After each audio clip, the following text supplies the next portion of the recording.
নমস্কার, আমি প্রসেনজিৎ। শুরু করছি উত্তরের সংবাদ। বিস্তারিত সংবাদে যাব, তবে তার আগে দেখে নেব আজকের বিশেষ সংবাদ। তীব্র দাবদাহ থেকে পাখিদের স্বস্তি দিতে পুলিশ প্রশাসনের অভিনব উদ্যোগ। কোচবিহার পুলিশ প্রশাসন গাছে গাছে মাটির হাঁড়িতে জল রাখলো পাখিদের জন্য। ভ্রামরী দেবীর মন্দিরকে ঘিরে পর্যটনের নতুন ঠিকানা। তীর্থস্থান বনাঞ্চল পরিযায়ী পাখিদের নিয়ে জলপাইগুড়ির আকর্ষণ ভ্রামরী দেবীর মন্দির। খুশি পর্যটকেরা।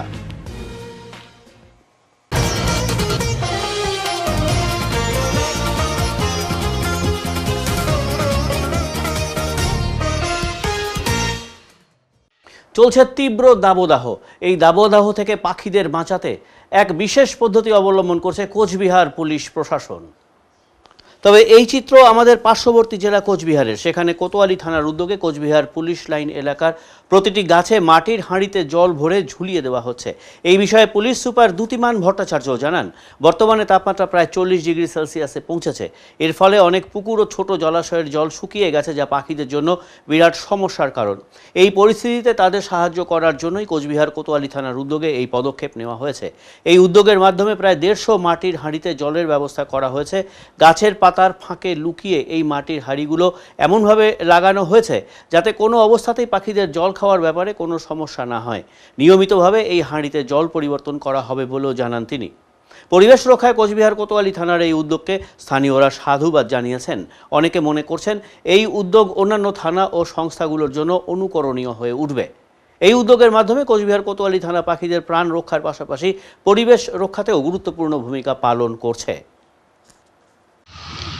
এই গরমে কোচবিহারে গত কয়েকদিন ধরে প্রায় 40 ডিগ্রির কাছাকাছি তাপমাত্রা ছুঁই করছে। অনেক জলের স্তর নেমে গেছে, বিভিন্ন জায়গায় পুকুরও শুকিয়ে গেছে।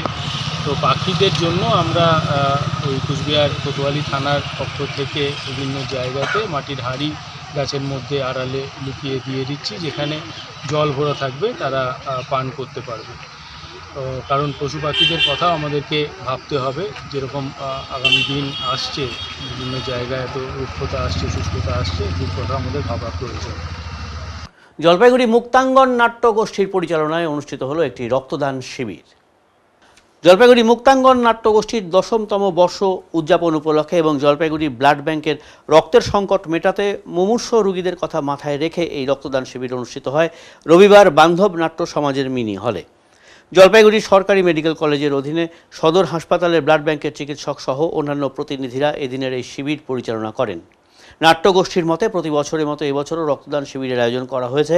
অনেকেই স্বতঃস্ফূর্তভাবে এই রক্তদানে এগিয়ে আসছেন। এদিন উদ্যোক্তাদের তরফে রক্তদাতাদের হাতে শংসাপত্র এবং চারা গাছ তুলে দেওয়া হয়। জলপাইগুড়ি মুক্তাঙ্গন নাট্যগোষ্ঠী 9 পেরিয়ে 10-এ পা দিয়েছে। সারা বছর ধরে অনেক কর্মসূচি নেওয়া হয়েছে অনুষ্ঠানে। তেমনি আজকে আমাদের ব্লাড ডোনেশন ক্যাম্প চলছে। আমাদের এখন অবধি 15 জন রক্ত দিয়েছে, আরও মানুষ দেবে। আমরা 5ই জুন বিশ্ব পরিবেশ দিবস উপলক্ষে আমরা গাছ বিতরণ করব। আজকেও আমরা যারা রক্ত দিয়েছে তাদের হাতে একটি করে গাছ তুলে দিয়েছি এবং গাছকে সন্তানের মতো লালন পালন করতে উদ্যোগ নিচ্ছি। বললাম এই সময় তো যে ব্লাড ব্যাংক একটা রক্তের থাকে, সংকট থাকে, কি বলবেন এখন তো মানে দিন দিন তো। হ্যাঁ, আমরা সারা বছর ব্যাপী শোনা যায় যে ব্লাড ব্যাংকের রক্তের সংকট, মুমূর্ষু রোগী রক্ত পায় না সময় মতো। এইরকম উদ্যোগ আমাদের প্রায়ই নিতে হবে, সকলকে নিতে হবে এবং প্রচুর মানুষকে এগিয়ে আসতে হবে, তাহলে আমরা এই সংকট থেকে মুক্ত হব। আপনার নাম পরিচয় যদি বলেন। আমার নাম রীনা ভারতী, জলপাইগুড়ি মুক্তাঙ্গন নাট্যগোষ্ঠীর নাট্য পরিচালক। জলপাইগুড়ি পৌরসভার তত্ত্বাবধানে শুরু হলো চিলড্রেন্স পার্ক সংস্কারের কাজ।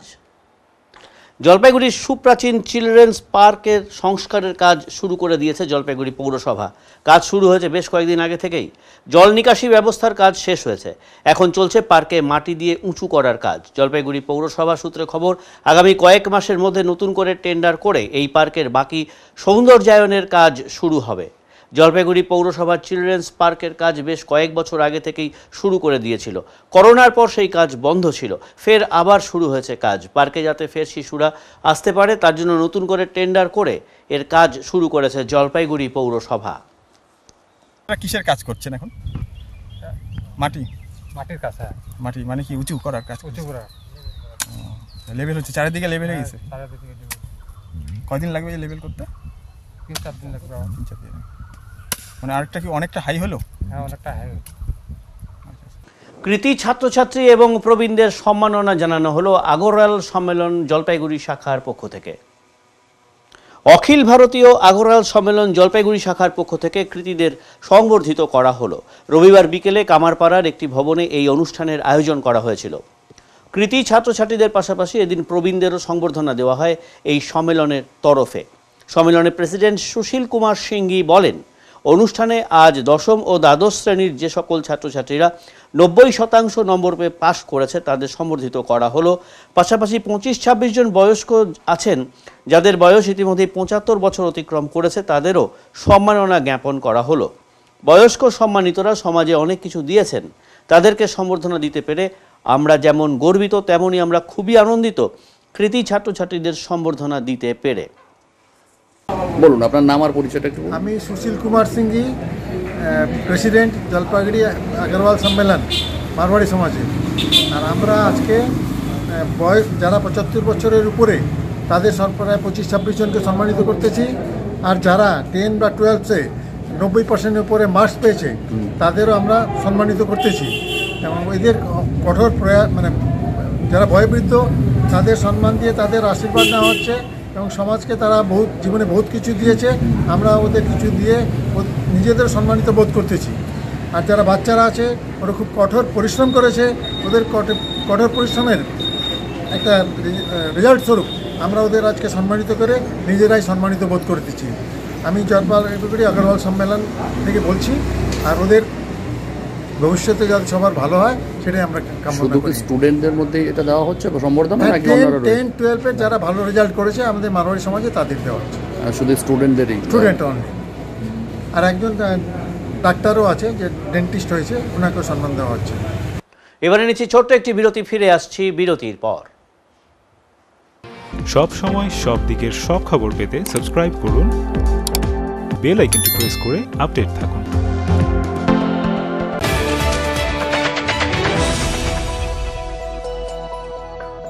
আপনার শহরে প্রসিদ্ধ লৌহ বিপণী কেএস আয়রন হাউসের তরফে সকলকে জানাই প্রীতি ও শুভেচ্ছা। এখানে আপনি পাবেন নামি দামি ব্র্যান্ডের সকল প্রকার লৌহ সামগ্রীর বিপুল সম্ভার। এখানে পাবেন square pipe, round pipe, angles, square bar, পাতি, শীট, টিনের বিভিন্ন আইটেম। এছাড়াও রয়েছে all type of grill and আলমারি ফ্যাক্টরি আইটেম। প্রতিষ্ঠিত মার্বেল ব্যবসায়ী দীপেন্দ্র চক্রবর্তী ও তার সহধর্মিনী মৌসুমী চক্রবর্তীর কেএস আয়রন হাউসে প্রতিটি জিনিসই পাবেন রিজনেবল প্রাইসে। তাই এবার আর বাইরে ছুটতে হবে না আপনাদের। লোহা ও লৌহজাত সামগ্রী সুলভ মূল্যে কিনতে তাই আজই আসুন। আমাদের ঠিকানা কেএস আয়রন হাউস, 4 নম্বর খুমটি, জলপাইগুড়ি।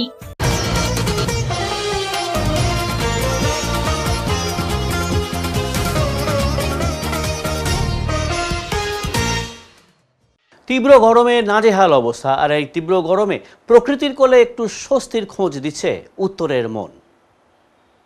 গরমে নাকাল অবস্থা, উত্তরের ঠান্ডা আবহাওয়ায় প্রকৃতির স্পর্শ টানছে, এদিকে আবার পকেটেও টান টান। তাহলে রইল শুধুমাত্র একটা সুখবর। সেই সুখবর হলো মাত্র 100 টাকা থাকলেই হবে উত্তরের তীর্থ ভ্রমণ থেকে জঙ্গল ভ্রমণ। গরমের হাত থেকে বাঁচতে উত্তরের ঠান্ডা আবহাওয়ায় ছুটে আসছেন অনেকেই। আর এর ওপর রয়েছে ছুটি কাটানোর জন্য গরমের ছুটি। এই ছুটিতে পকেটের সাধ্যের কথা মাথায় রেখে একেবারে স্বল্প খরচের মধ্যে ঘুরতে যেতে কার না ইচ্ছে করে। কোথায় যাবেন তাই ভাবছেন, সেই ঠিকানার খোঁজ দিচ্ছে উত্তরের মন। জলপাইগুড়ি রোড স্টেশনে নেমে যে কোনো টোটো বা গাড়ি ধরে সোজা চলে যেতে হবে বৈকুণ্ঠপুর জঙ্গল। সেখানে রয়েছে ঐতিহ্যবাহী ইতিহাস বিজড়িত ভ্রামরী দেবীর মন্দির। এই মন্দির কিন্তু 51তম সতীপীঠের একটি পীঠস্থান। মায়ের বাম পা এখানে পড়েছে। বর্তমানে আরও সুসজ্জিত করা হয়েছে এই মন্দিরটিকে। পাশেই রয়েছে সবুজ গাছগাছালিতে ভরা জঙ্গল, কখনো কখনো গজরাজের দেখাও মেলে এখানে। এই এলাকাতেই রয়েছে বিশাল মা অন্নপূর্ণা দেবীর মন্দির। মূলত পর্যটকদের আকর্ষিত করতেই এখানে তৈরি হয়েছে বিশাল বড় সুসজ্জিত মা অন্নপূর্ণার মন্দির। সেখানে রোজ নিয়ম করে পূজার ব্যবস্থাও করা রয়েছে। রয়েছে প্রসাদ বিতরণের ব্যবস্থা। নামনা জানা পরিযায়ী পাখিদের আনাগোনাও চোখে পড়ে এখানে। একদিকে ঘন জঙ্গল, অন্যদিকে তীর্থস্থান, পরিযায়ী পাখির আনাগোনা, সব মিলে সুন্দর শান্ত স্নিগ্ধ পরিবেশ পর্যটকদের মন জয় করবেই। মন্দিরের পাশেই পর্যটকদের রাত্রিবাস করার জন্য রয়েছে আনন্দ মঠ। সব রকমের সুবন্দোবস্ত রয়েছে সেখানে। জলপাইগুড়ির এই জায়গাটির নাম বোদাগঞ্জ। এই স্থান দর্শন করে আপনি আরও কিছু দূর গেলেই পেয়ে যাবেন শিকারপুরের দেবী চৌধুরানীর মন্দির। ঘন জঙ্গলের মধ্যে থাকা এই মন্দিরেও জুড়ে রয়েছে নানা অজানা ইতিহাস। আর এই সব কিছুর অনুভূতি নেওয়া হবে মাত্র 100 টাকায়। তাহলে আর দেরি কিসের? কিছুদিনের ছুটি কাটাতে বেরিয়ে পড়ুন উত্তরের এই ঠিকানায়। এটা হচ্ছে মা অন্নপূর্ণা দেবী। 23শে ফেব্রুয়ারি তোমার বাসন্তী পূজার দিন এই মন্দিরে উদ্বোধন হয়েছে। পর্যটকরা খুব ভালো আছে সবাই। এটা মা অন্নপূর্ণা দেবী আছে। আগে মন্দির ছিল না, এটা মোটা 23শে ফেব্রুয়ারি থেকে উদ্বোধন হয়েছে। নতুন এটা সবাই ভক্তদের জন্য। ওইটা এটা এখান থেকে মন্দির। হ্যাঁ, আমার নাম উদয় রায়। হ্যাঁ, পূজা আমি এখানে পূজা করি। যে 23শে ফেব্রুয়ারি থেকে উদ্বোধন যে দিন হয়েছে আমি এখানে পূজা করি। হ্যাঁ, উদয় রায়। হয়েছে এই যে ত্রিশোৎ ভ্রাম্য মন্দির, কেমন মন্দির কেমন দেখতে? মন্দির এই মন্দির তো আগেও দেখেছে, তো ভালোই জিনিস, সে তো ভালো দেখার মতো। একটা মন্দির তৈরি হলো পাশে। হ্যাঁ, কেমন লাগছে? খুব সুন্দর লাগছে। কি মন্দিরটা? ওই সাইডটা তো আমরা এখনো ঢুকিনি, আমরা শুধু এই দিকটা পুজো দিয়ে আসলাম। অন্নপূর্ণার মন্দিরটার ওখানে ভেতরে ঢোকা হয়নি। কেমন দেখলেন বাইরে থেকে? খুবই সুন্দর। মানে পর্যটকদের মন আকর্ষণ করবেই। পর্যটকেরা এসে এখানে পুজো দেবেন, পারলে হয়তো এমনও হবে ভবিষ্যতে, হয়তো রাতের বেলাও লোকে হয়তো এরকম একটা মানুষ করে রাখলো যে পরের দিন হয়তো সকালবেলা এখানে মাকে পুজো দিয়ে ওখানে মন্দিরে তাদের মনস্কামনা পূর্ণ করে বের হয়ে যাবে। অন্নপূর্ণা যে নতুন মন্দির করেছে, হ্যাঁ, এক কথায় পর্যটকদের মন কাটাবে। আপনার নাম? আমার নাম পাপ্পি সিংহ। আর কোথা থেকে এসেছেন আপনি? আমি আসছি মেখলিগঞ্জ চাংলাবান্ধা থেকে। আগেও এসেছিলেন মন্দিরে? হ্যাঁ, আমি তো এখানে আসি মাঝে মাঝে। কোচবিহার ডিস্ট্রিক্টে। ভালো লাগে মন্দির? হ্যাঁ, নিশ্চয়ই ভালো লাগে। ভালো লাগে জন্যই আবার আসছি। আমি কলকাতা থেকে এসেছি, আমি এখানে প্রথমবার। আমি সবার সাথে এসে আমার খুব ভালো লাগলো। মন্দির, ঠাকুর সবকিছু। আমার ভবিষ্যতে আবার আসবো, এসে নিয়ে আবার তাকে মাকে পূজা দিয়ে যাব। হয়তো এর ভবিষ্যতে এটা আরো উন্নত হবে। পর্যটকরা আস্তে আস্তে আসছে, মানে আরো ভিড় বাড়ছে। যখন আমি অত দূর থেকে এসে গেছি, এত দূরে কলকাতা থেকে এখানে আসছি, তখন তো নিশ্চয়ই আসবে আরো পর্যটকরা। সবার মুখে মুখে যাবে মন্দিরটা। জিনিসপত্র চুরি করার পাশাপাশি দোকানে থাকা খাবারও সাবার করল চোরের দল। শিলিগুড়িতে এমনই চুরির ঘটনায় আতঙ্কিত স্থানীয়রা। জানা গেছে, শনিবার মাঝরাতে শহরের সেবক রোড এলাকার একটি খাবার হোটেল থেকে সমস্ত জিনিসপত্র লুট করে পালিয়ে যায় চোরের দল। হোটেলের মালিক দোকান বন্ধ করে বাড়ি চলে যান রাতে। আজ রবিবার সকালে দোকান খুলে দেখেন দোকানের ভেতরে সমস্ত জিনিসপত্রই চুরি হয়ে গেছে। শুধু তাই নয়, হোটেলের ভেতরে থাকা খাবারও খেয়ে নিয়েছে দুষ্কৃতীরা। এর প্রমাণ মিলেছে পড়ে থাকা খাবারের অবশিষ্টাংশ থেকে।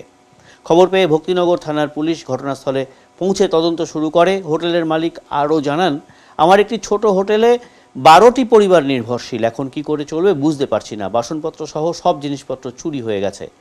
পুলিশ যাতে অপরাধীদের খুঁজে বের করে তাই চাইছি।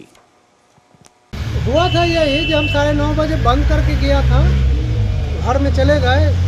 सुबह आए 8 बजे। 8 बजे आने के बाद क्या हुआ, जो ताला खोलने के बाद हम देखते हैं पीछे से कटा हुआ है, तो हमको सस्पेंशन हुआ था कि हमारा बर्तन तो नहीं दिखाई देता। फिर बर्तन को लिए हम पूरा ढूंढा तो देखता है एक भी बर्तन नहीं है। चावल उबल आदि कम सब जाए सो लेके चला गया। अब हमारे पास काम करने का कोई साधन नहीं। क्या चीज़ का ये दुकान?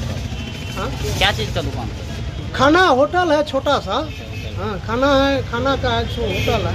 यहाँ पर देखने मिला कि कुछ खाना खा कर के मछली उछली जो बचा हुआ था वो सब खा के छीट छाट दिया और फेंक दिया, बर्बाद कर दिया। रात के गए थे? हाँ, रात हम बंद करके गए हैं 9-9:30 बजे। 9:30 बजे जाने के बाद सुबह आए 8 बजे। 8 बजे आने के बाद में ताला खोलने के बाद देखा जो पीछे से कटा हुआ तो प्लस उसमें बर्तन उर्तन एक भी नहीं था। तो हम ढूंढना शुरू किए तो देखते हैं चावल आटा हावी जावी कुछ भी नहीं। उसको लिख दिया आपको? हाँ, प्रशासन को गए तो बोले जो मुख से नहीं होगा तो एप्लीकेशन दीजिए, तो हम भेज देंगे 11 बजे। तो हम चले आए वहाँ से एप्लीकेशन के लिए, तो बोले एप्लीकेशन। अभी प्रशासन आया था क्या? हाँ, प्रशासन आया 2 घंटा के बाद, देख कर लिख कर चले गए। बर्तन वर्तन क्या क्या जो बताए वो लिख कर चले गए। अब क्या होगा बोले हैं, वो भी तो बोले हैं जो FI थाना में दीजिए, फिर हम देखते हैं। तो क्या कहेंगे इससे तो कितने लोगों का परिवार चलता था?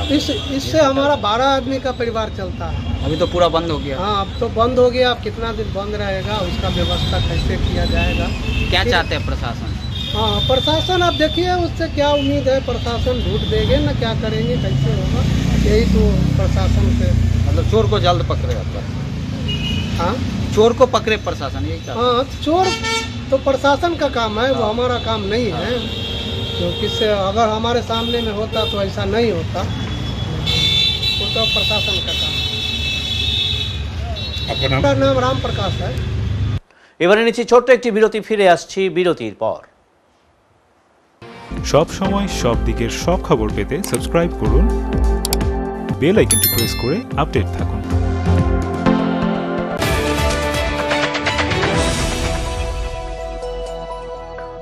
আপনাদের বিশ্বস্ত বস্ত্র প্রতিষ্ঠান দিনবাজার মদনলাল ব্রিজমোহন নিয়ে এসেছে হোম ফার্নিশিং এর এক্সক্লুসিভ শোরুম বেঙ্গল ফার্নিশিং। এখানে পাবেন আকর্ষণীয় মন মাতানো রেডিমেড পর্দা, পর্দার কাপড়, সোফার কাপড়, bedsheet, bed cover, towel, carpet, ডোহার, ব্লাইন্ডস, ওয়ালপেপার, কুইলস, ব্ল্যাঙ্কেট এবং অন্যান্য হোম ফার্নিশিং এর বিপুল সম্ভার। তাই আজই আসুন আমাদের নতুন শোরুমে। আমাদের ঠিকানা Bengal furnishing, Ukilpara, near Domino's, Jalpaiguri. যোগাযোগ করুন 9733355575 এই নম্বরে।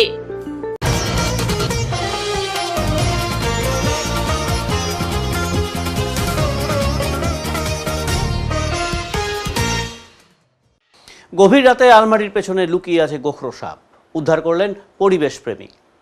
রাতের খাওয়া দাওয়া সেরে বিছানায় শুতে গিয়ে আটকে উঠলেন ময়নাগুড়ি ফার্ম শহীদগড় এলাকার এক দম্পতি। বিছানা লাগোয়া স্টিল আলমারি পেছন থেকে ভেসে আসছে ফোঁস ফোঁস আওয়াজ।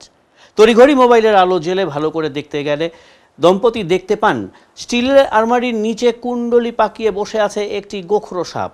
এই দৃশ্য দেখে তাদের মেরুদণ্ড দিয়ে ঠান্ডার স্রোত বইতে থাকে। সাথে সাথে তাঁরা ঘরের বাইরে চলে যান। এরপর দরজা বন্ধ করে দিয়ে খবর দেন ময়নাগুড়ি পরিবেশপ্রেমী সংগঠনের সদস্য অমল রায়কে। খবর পেয়ে রাত 12টা নাগাদ ওই বাড়িতে যান অমল রায়। এরপর বেশ কিছুক্ষণের চেষ্টায় সাপটিকে উদ্ধার করেন তিনি। অমল রায় বলেন, এটি একটি স্পেকটিক্যাল কোবরা ছিল। এই সাপ বিষধর সাপ। এই সময় সাপের উপদ্রব এমনিতেই বেশি হয়, পাশাপাশি প্রচণ্ড গরম পড়েছে। খুব স্বাভাবিকভাবেই সাপ ঠান্ডা জায়গার খোঁজ করছে। তাই আমাদের প্রত্যেককে সতর্ক থাকতে হবে। বাড়িতে অযথা আবর্জনা জমিয়ে রাখা যাবে না। রাতে রাস্তায় যাতায়াতের সময় টর্চ লাইট ব্যবহার করতে হবে বলে সকলকে সতর্ক করেন পরিবেশপ্রেমী অমল রায়। এবারে আবহাওয়ার খবর।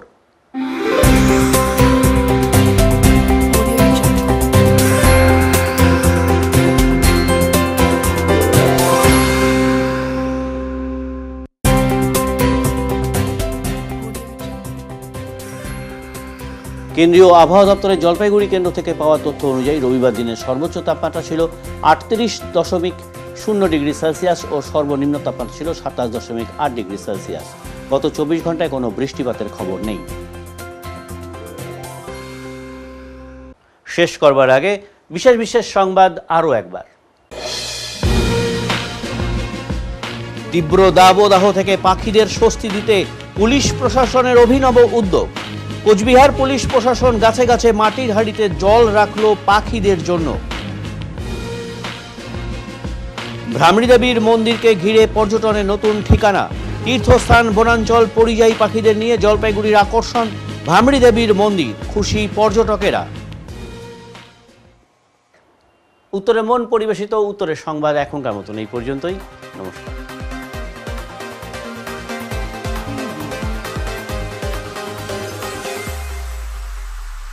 Preview.